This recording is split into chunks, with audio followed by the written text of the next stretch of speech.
สวัสดีจ้าเพื่อนๆมื้อนี้จะพามาเบิ่งบักทั่วปีเด้อจ้าพามาเก็บบักทั่วปีไปตำเนาะอันนี้ก็ย่ากับปู่ปลูกไว้จ้าอยู่อุดรจ้ามื้อนี้มาเก็บบักทั่วสิเก็บไปตำแล้วก็เก็บกลับบ้าน100 เอ็ดจ้าดกดีอยู่จ้าแต่หน่วยบ่ใหญ่จ้าเพราะว่าเก็บหลายชุดแล้วจ้าก็เลยเก็บไปตำจ้ามื้อนี้เบิ่งบักทั่วปีเด้อจ้า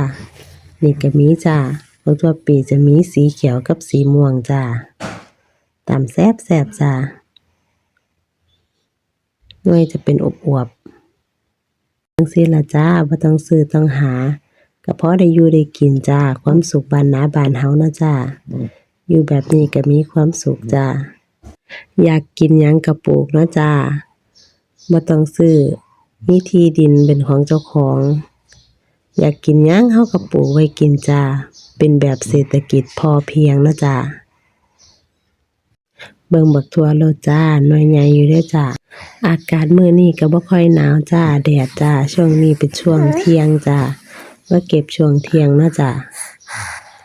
อากาศก็เลยแดดจักหน่อยบ่หนาวปานใดจ้าช่วงนี้เบิ่งบักทั่วนำกันจ้าพอตำแล้วล่ะจ้าเก็บไปเพื่อคนอยู่บ้านน้ำจ้าก็เลยเก็บหลายจักหน่อยมีเท่าใดก็เก็บเบิดเลยจ้าไปเบิ่งพุ่มนี้กันจ้าอันนี้ก็พออีกแล้วจ้าต้องตาดีๆเด้อจ้ามันแอบ